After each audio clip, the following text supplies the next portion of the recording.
Very good morning, students. I am Azizur Rahman Ansari. Today I am presenting here your lecture number 16 of transportation engineering.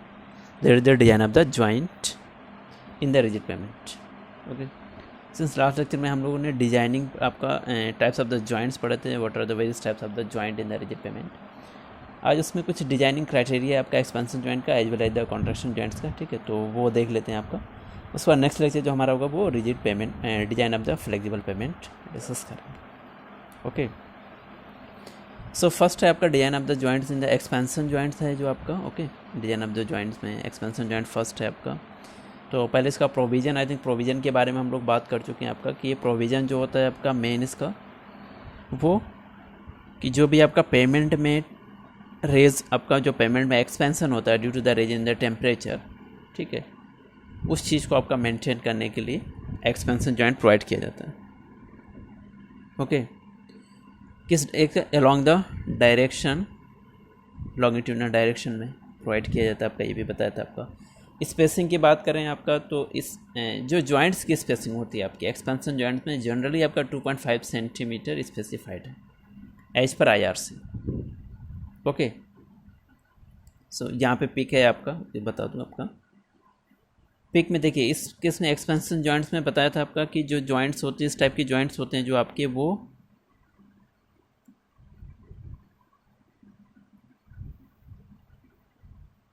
Okay इस type के joints में क्या होता है आपका कि जो पेमेंट होती है वो कम्प्लीटली स्प्लिट होती है. कि सपोज एक पेमेंट ये है, दूसरा आपका जो होगा वो सेक्शन ऐसे होगा, वो कम्प्लीटली स्प्लिट होगा. ठीक है, ऐसा आपको लास्ट लेक्चर में दिखाया भी था हमने पिक में. ठीक, तो इसमें जो होती है आपकी डिजाइनिंग का जो होता है आपका जो डॉवल बार यूज़ किया जाता है आपका. जैसे ये है आपका जो डॉवल बार यूज़ किया गया है, ये डॉवल बार यूज़ किया गया है आपका. एक तो जो भी पेमेंट की थिकनेस होगी उसके हाफ पे, मतलब बिल्कुल सेंटर पे प्रोवाइड करते हैं हम आपका H/2 पे. फर्स्ट, सेकेंड, डॉवल बार जो होता है वो एक साइड फुली बॉन्डेड होता है, मतलब वहाँ पे कोई भी कैप नहीं यूज़ किया जाता है. इसमें फुली बॉन्डेड होता है, वो कंक्रीट में कंप्लीटली उसको एम्बेडेड कर दिया जाता है. लेकिन जो सेकंड पोर्शन होता है आपका हाफ पोर्शन, उसमें एक साइड में हम पहले एक कैप यूज़ करते हैं आपका, यानी कि डक्ट बना देते हैं एक आपका, और फिर उसके अंदर होता है आपका ये टाइप आपका डबल बार. ठीक है, पर्पज़ क्या होता है इसका कि जब भी एक्सपेंशन हो आपका तो ये फ्रीली मतलब मूव कर सके आपका उसमें. ओके, क्योंकि देखिए अगर आप इसको भी कम्प्लीटली आप फिक्स कर देंगे आपका तो उसको स्पेस नहीं मिलेगा एक्सपेंड होने के लिए, स्पेस नहीं हुआ बार को, तो उस केस में भी आपका कंक्रीट में भी क्रैक कर सकता है आपका. ओके, सो इसलिए ये प्रोविज़न होता है यहाँ पे कि आपका एक डक्ट बनाया जाता है या फिर कैप कह सकते हैं हम सिंपली इसको. ये जैसे ये फॉर्म है आपका, ये कैप बनाया गया, देन आपका बार के बीच में यहाँ पे स्पेसिंग को दे दी जाती है जिससे कि वो फ्री एक्सपेंड हो सके आपका. ओके, एंड देन आपका सेलिंग मटेरियल यानी फिलर मटेरियल यूज़ करते हैं. फिलर मटेरियल के बाद में इसको हम सेल कर देते हैं. ओके, ये पूरा फिलर मटेरियल है जो कि आपका एस्बेस्टस मटेरियल ही होता है आपका, लाइक द बिटुमिनस मटेरियल होते हैं जो कि हॉट टेम्परेचर में क्या होते हैं वो अपने आप एक्सप्लेट हो जाते हैं आपका, मतलब एक्सपेल्ड आउट हो जाते हैं आपका ड्यू टू द मोल्टेन की वजह से. ठीक, ओके, नेक्स्ट है हमारा contraction joints. Okay, expansion joint में आपके डिजाइनिंग का मेन मतलब बस यही है आपका कि प्रोविज़न क्या होता है एंड उसको डॉवल बार कैसे यूज़ किया जाता है. एंड डॉवल बार का जो डिजाइनिंग का पार्ट है वो मैं इस सेक्शन में बताऊंगा आपको थोड़ा सा. एंड लास्ट में हमने बता दिया था आपको डॉवल बार क्या होता है, कितनी स्पेसिंग पे यूज़ की जाती है. ठीक, ओके, नेक्स्ट है आपका कॉन्ट्रैक्शन जॉइंट्स. तो कॉन्ट्रैक्शन जॉइंट का भी जो आपका मेन पर्पज है वो क्या है, contraction joint allowed to contraction of the slab due to the fall in slab temperature below the construction temperature. मतलब जिस टेम्परेचर पे हमने उसको कंस्ट्रक्ट किया है उससे जब डाउन हो जाता है टेम्परेचर, देन उसमें जो श्रिंक होती है या फिर आपका कॉन्ट्रैक्शन होता है उस चीज़ को मेंटेन करने के लिए आपका कॉन्ट्रैक्शन जॉइंट्स प्रोवाइड किया जाता है. Okay, so the design consideration की बात करें तो मोमेंट जो होती है is restricted by the subgrade reaction, यानी इसमें जो मोमेंट होता है आपका वो सबग्रेड फ्रिक्शन के थ्रू ही रिस्ट्रिक्ट होता है. एंड इसमें जो डिजाइनिंग इन्वॉल्व होती है mainly length of the slab find किया जाता है. ओके, कि कितनी लेंथ ऑफ द स्लैब होती है. ओके, लास्ट में एक टेबल हमने बताया था आपको कि IRC के अकॉर्डिंग की बात करें आपका तो up to the 30 centimetre depth of the slab तक जो यूज़ किया जाता है वो 4.5 मीटर यूज़ किया जाता है एज पर IRC length of the slab, यानी कि spacing between the two contraction joints. Okay, अब यहाँ पे कुछ डिजाइनिंग का भी क्राइटेरिया है कि हो सकता है वो उससे कम भी हो सकता है आपका, वो एज पर डिजाइनिंग का बता रहा हूँ यहाँ पे कि क्या है आपका उसमें, मतलब कि अलाइबल स्ट्रेस कितनी होगी कंक्रीट की, ठीक है, unit weight of the concrete कितना, फ्रिक्शन कितना यूज़ हो रहा है वहाँ पे उसके अकॉर्डिंग। एंड अगर ये 30 से ज़्यादा आपका 35-40 तक है आपका तो 5 मीटर यूज़ किया जाता है, ठीक है।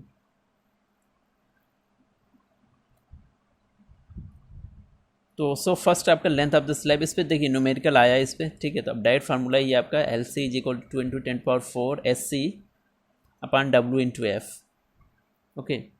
वेयर एस सी जो है आपका वो allowable stress in tension in the cement concrete and is taken as generally 0.8 kg/cm²। Value याद रखिएगा 0.8 kg/cm² for S C, okay. W आपका पता ही है, unit weight of the concrete आपको मालूम है 2400 kg/m³ होता है आपका, ठीक है। यहाँ पे सेंटीमीटर क्यूब लिखा हुआ है, ये गलत लिखा हुआ है आपका, पर मीटर क्यूब होगा आपका, okay. In case of the plane cement and RCC आपका वो 2500 होता है। एफ जो है आपका वो फ्रिक्शन कोफिशिएंट है आपका of the subgrade which is taken as 1.5। Clear है? तो फार्मूला याद रखिएगा, L C equal to 2 × 10⁴ S C upon W into F, okay. देखिए एक और आपका स्टेटमेंट यहाँ है कि steel reinforce can be used however with the maximum spacing of 4.5 metre H पर IRC। तो ये आपको ऑलरेडी बता चुका मैं। अब देखिए अगर डावल बार यूज़ नहीं, क्योंकि बताया था आपको एक्सपेंशन जॉइंट में डावल बार कंपलसरी होता है, क्योंकि वहाँ पे स्ट्रेस यानी व्हील लोड का स्ट्रेस जो होता है वो ट्रांसफ़र करता है आपका सेकेंड पेमेंट पे या फिर सेकंड सेगमेंट पे। आपका एक सेगमेंट ये है, दूसरा सपोज कि एक सेगमेंट ये है आपका, बीच में आपका जॉइंट है एंड दूसरा सेगमेंट ये है, ठीक है। तो वो इसको ट्रांसफ़र करता है, इसलिए डावल बार वहाँ पे कंपलसरी होता है इन case of the expansion joint. But contraction joint में आपका केवल श्रिंक होती है आपकी, यहाँ पे लोड डिस्ट्रीब्यूशन का या लोड ट्रांसफ़र का कोई फंक्शन नहीं होता। तो ऐसे केस में हम सिंपल RCC भी रीइंफोर्स बार भी यूज़ कर सकते हैं, ओके। एंड अगर रेनफोर्स बार यूज़ कर रहे हैं तो हम सिंपली आपका 4.5 मीटर एच पर IRC स्पेसिंग प्रोवाइड कर सकते हैं। LC की वैल्यू 4.5 मीटर डायरेक्ट ले सकते हैं, या फिर अगर आपके क्वेश्चन में पूछा जा रहा है कि कितना होगा डिजाइनिंग, उसमें WFSC गिवन है तो उस केस में आपको फाइंड करना होगा, ओके। यहाँ पे पे कर देखिए ये क्लियर है आपका। यहाँ पे भी सेम कॉन्ट्रैक्शन जॉइंट में भी आपका एक्सपेंशन के लाइक द एक्सपेंशन जॉइंट्स जो आपका बार होगा वो बिल्कुल सेंटर पे ही प्रोवाइड किया जाता है आपका, यानी h/2 पे। सपोज कि ये टोटल डेप्थ जो है आपकी वो h है, तो जो आपका बार होगा आपका वो h/2 पे प्रोवाइड किया जाएगा, यानी हाफ डेप्थ पे, ठीक है। ये क्रॉस सेक्शन है आपका। अब इसके पीछे भी आपके बार्स होंगे बहुत सारे, ठीक। उसकी स्पेसिंग बताया था आपका कि जनरली कितनी आपकी 25 mm होती है, ठीक। अब देखिए यहाँ पे फिलर आपका वो कितने हैं, कुछ पोर्शन तक ग्रुप कर दिया गया है, केवल बताया था हमने कि ये कम्प्लीटली स्प्लिट नहीं होता है। अब जैसे कि आपका इस केस में है, इस केस में देखिए ये फिलर पूरा यूज़ किया गया, क्योंकि इसमें क्या है, एक आपका सेगमेंट ये है, दूसरा ये, तो ये कम्प्लीटली स्प्लिट होता है। लेकिन इस केस में क्या है आपका, एक ये है आपका, दूसरा ये है, लेकिन इसमें स्प्लिट नहीं किया जाता, केवल टॉप से कुछ पोर्शन तक ग्रोविंग कर दी जाती है, बस ऐसे, ओके। एंड जो आपका बार होता है लाइक डॉवल बार हो या फिर आपका रीइंफोर्स्ड स्टील बार हो आपका, वो डायरेक्ट आपका सेंटर पे इस तरह से एम्बेडेड किया जाता है। हाफ पोर्शन आपका एक में, दूसरे में हाफ पोर्शन, क्लियर। यहाँ पे कोई भी कैप नहीं यूज़ किया जाता है, मतलब कोई भी डक नहीं बनाया जाता है, कम्प्लीटली फुली बॉन्डेड होता है आपका, ओके। मतलब इसमें सीधे इंसर्ट कर दिया जाता है, इसमें इंसर्ट कर दिया जाता है एंड कंक्रीटिंग कर दी जाती है आपकी, तो ये फुली बॉन्डेड होता है। एंड एक्सपेंशन जॉइंट में एक साइड फुली बॉन्डेड होता है, दूसरे साइड क्या होता है आपका, उसमें फ्री मूव, मतलब फ्री रहता है आपका, ताकि एक्सपेंशन हो तो वो मूव कर सके आपका, ओके। नेक्स्ट है आपका टाई बार्स। तो इसमें डिजाइनिंग देखिए, कॉन्ट्रैक्शन जॉइंट में बस डिजाइनिंग का ये पोर्शन है आपका, ठीक है, ये ध्यान रखना आपको, ओके। नेक्स्ट आपका टाई बार्स। तो टाई बार क्या होता है आपका, टाई बार बताया था आपको कि कंक्रीट में जो लॉन्गिट्यूडनल जॉइंट्स होते हैं आपकी, उसको कनेक्ट करने के लिए टाई बार यूज़ किया जाता है। और इसका बस फंक्शन सिर्फ इतना होता है कि दोनों पेमेंट को, यानी सपोज एक लेन ये है, दूसरा लेन ये है आपका, तो इन दोनों को बस रिजिडली कनेक्ट रखे, आपस में कनेक्ट रखे। स्ट्रेस डिस्ट्रीब्यूशन का कोई भी फंक्शन इसमें नहीं होता, चाहे वो टेम्परेचर स्ट्रेस का हो या फिर व्हील लोड का हो, उसमें इसका कुछ फंक्शन नहीं होता, ओके। तो इस टाइप की बार को या तो हम डिफॉर्म या फिर हुक शेप में यूज़ कर सकते हैं आपका, एंड उसको फॉर्मली एंकर्ड कर दे दोनों साइड में, ओके, जिससे कि वो फंक्शन प्रॉपर्ली, क्योंकि देखिए प्रॉपर्ली एंकर्ड करेंगे या फिर हुक करेंगे आपका, तो ही आपका वो स्टेबल होगा, यह स्टेबल रहेगा। क्लियर। अब यहाँ पे है डिजाइनिंग का, इसमें कुछ पार्ट है आपका। टाई बार की डायामीटर एंड स्पेसिंग पूछी जाती है आपकी, पेपर में पूछा गया है आपका कई बार, ठीक है। तो अगर हम डायामीटर की बात करें आपका, तो डायामीटर जो होगा आपका, ठीक है, डायमीटर एंड स्पेसिंग की बात करें आपका, तो वो आपका उसको इक्वेट कर देते हैं सीधे total subgrade friction and tensile stresses per unit length. Okay, so इस केस में जो फार्मूला बने, अब देखिए ये आपका एरिया ऑफ द स्टील और 1 मीटर है, ठीक है, लेकिन उसको सेंटीमीटर स्क्वायर में जब फाइंड करेंगे तो आपका ये जो 1000 से मल्टीप्लाई किया गया आपका, देखिए फर्स्ट में क्या किया, area of the steel and subgrade reaction of the payment, subgrade, ठीक है, फ्रिक्शन, इसको स्लैब यानी width of the slab into thickness of the slab, unit weight of the slab यानी कंक्रीट, एंड एफ जो है आपका वो फ्रिक्शन कोफिशिएंट। ओके, तो इसको सीधा हम कंपेयर कर देते हैं किससे, एरिया ऑफ द स्टील से and S C, S S, sorry S S, S S बताते हैं allowable tensile stress in steel. So यहाँ से जो फार्मूला बनेगा वो A S is equal to B H, देखिए B H W F upon S S, ठीक, लेकिन ये सेंटीमीटर में आपका निकाल, सेंटीमीटर स्क्वायर में निकाला जाता है आपका, तो इंटू 100, ठीक। तो ये जो फार्मूला बनता है आपका वो A S is equal to B H W F upon 100 S S. Okay, where B is the width of the pavement, panel in metre, यानी एक पैनल की विड्थ कितनी होगी आपकी, यानी वही जो स्पेसिंग प्रोवाइड किया जाता है आपका ना, वो पैनल एक साइड से इधर से इधर। Okay, H the depth of the pavement in centimetre, W is the unit weight of the concrete, okay, वो एज्यूम ये किया जाता है 2400 kg per metre cube, F is the coefficient friction 1.5 and S S is the allowable working stress, ये ध्यान रखिएगा, allowable working tensile stress in the steel, and ये assume किया जाता है 1750 kg पर सेंटीमीटर स्क्वायर। एंड बार की बात करें, अगर डाया ऑफ द बार की बात करें तो 0.8 to 1.5 सेंटीमीटर यूज़ किया जाता है आपका।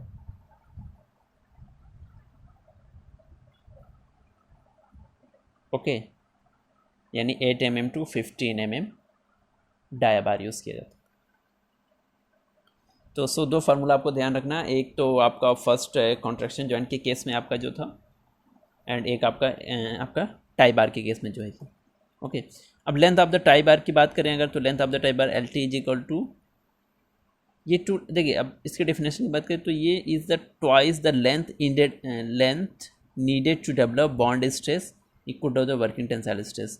तो ये bond stress and working tensile, तो यानी L T is equal to D S S upon 2 times of the S B. Okay, तो डी आपको डायमीटर आपका है जो वो 0.8 to 1.5 यूज़ करना है, एस एस आपका जो है वो जो आपको कंसीडर करना है वो आपका 1750 है आपका, एस बी जो होती है आपकी, ठीक है, वो है आपका एलाइबल बॉन्ड स्ट्रेस, एंड ये फॉर आरसीसी के लिए यूज़ कर सकते हैं हम आपका,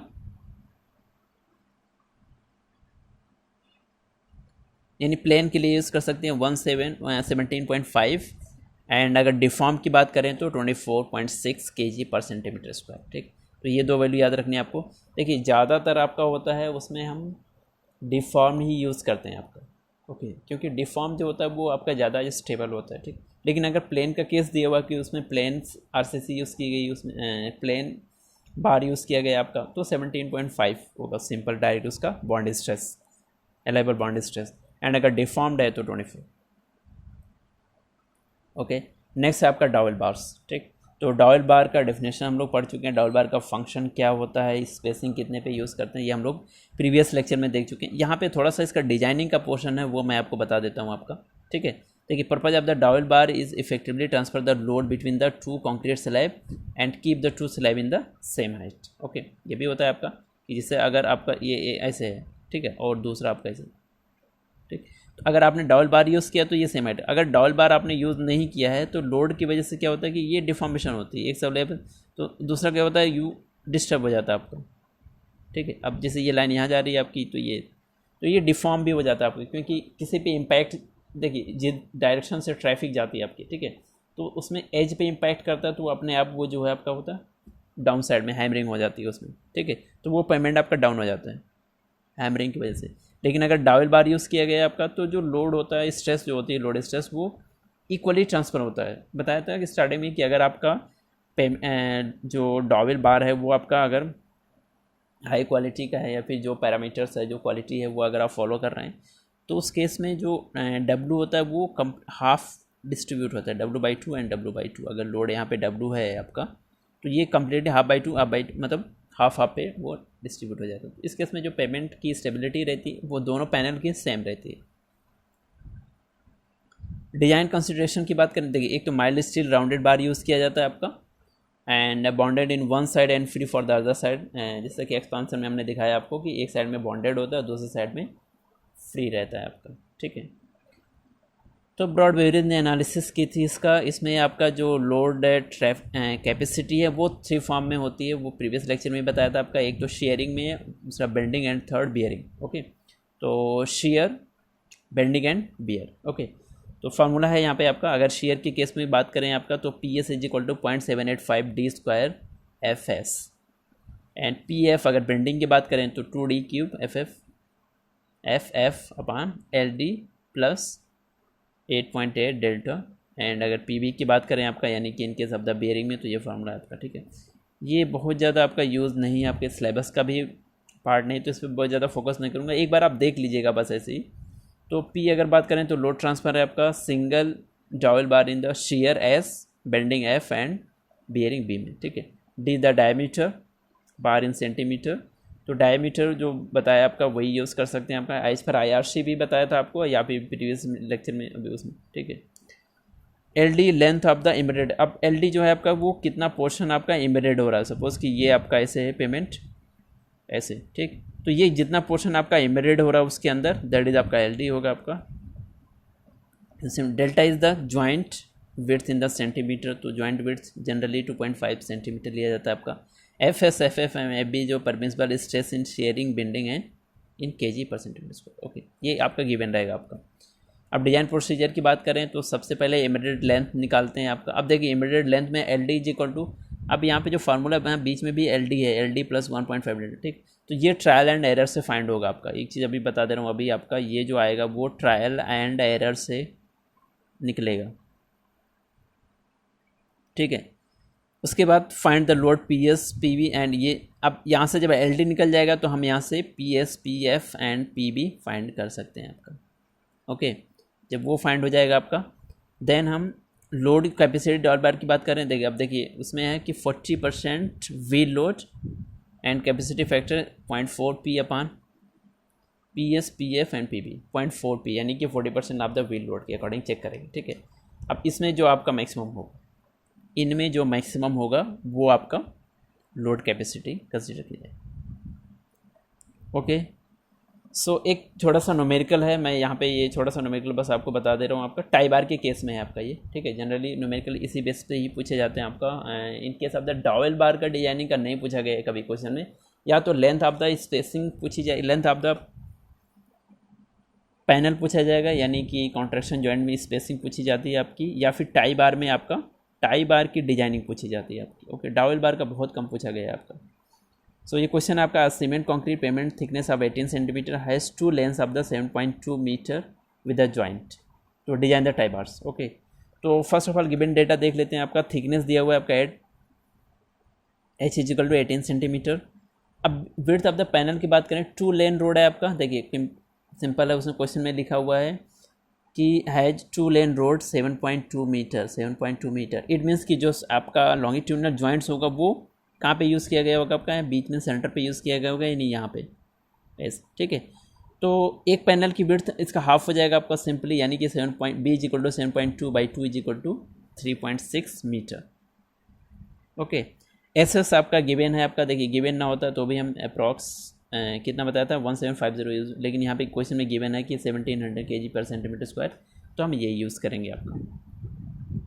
W आपका है 24 kg, F की वैल्यू 1.5 एंड SB आपका देखिए, अब SB दिया हुआ 24.6। मैंने कहा था ज़्यादातर डिफॉर्म में ही पूछा जाता है आपका, प्लेन में बहुत कम पूछे जाते हैं, डिफॉर्म में। तो डिफॉर्म में जो SB होता है वो 24.6 kg/cm। Okay, so diameter and spacing की बात करें तो पहले ए एस देख लेते हैं। आपका ए एस क्या होता है आपका, B 3.6 into H into W into F. तो फार्मूला पता है ना आपको, B H W and F upon 100 S S. Okay, तो 3.6 इंटू 18 इंटू 2400 इंटू 1.5 अपान 100।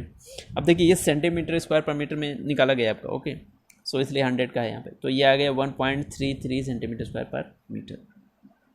ओके, अब डायमीटर की बात करें आपका, तो उसमें क्वेश्चन में है आपका, यानी कि जो प्रोविज़न में वो 0.821 यूज़ कर सकते हैं आपका। तो 1 यूज़ करें में देखिए आपका जो कैलकुलेशन होगा वो सिंपल हो जाएगा।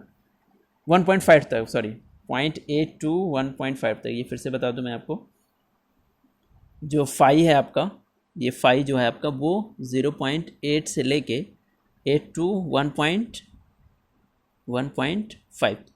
ओके, तो अब अगर आप 1.5 या 0.8 यूज़ करते हैं तो आपका देखिए, अब ये आपके एज्यूम करने की बात है, तो अगर आप 1 एज्यूम करते हैं तो आपका जो कैलकुलेशन होगा वो ईजी हो जाएगा, और ये हमारे उस रेंज में भी लाई कर रहा है आपका। ठीक है, तो सिंपल यहाँ पे है एज्यूम 1 सेंटीमीटर। ठीक है, आप 0.8 के लिए मतलब फ्री है आपका, 0.8 भी एज्यूम कर सकते हैं, 1.5 भी यूज़ कर सकते हैं, 1 भी यूज़ कर सकते हैं, आपके ऊपर डिपेंड करता है। ओके, इसमें कोई वो नहीं है कि सर आपने 1 ही क्यों यूज़ किया या इस न्यूमेरिकल में 1 क्यों यूज़ किया गया। Okay, so A is equal to ये, अब देखिए यहाँ सिंपल हो जाएगा 0.785 सेंटीमीटर स्क्वायर एरिया। आपने 1 यूज़ किया तो डायरेक्ट आपको यह। ठीक है, देयर फॉर स्पेसिंग की बात करें तो 100 टू 1.33 इक्वल 59 सेंटीमीटर, यानी कि ये। ठीक है, यहाँ के अकॉर्डिंग।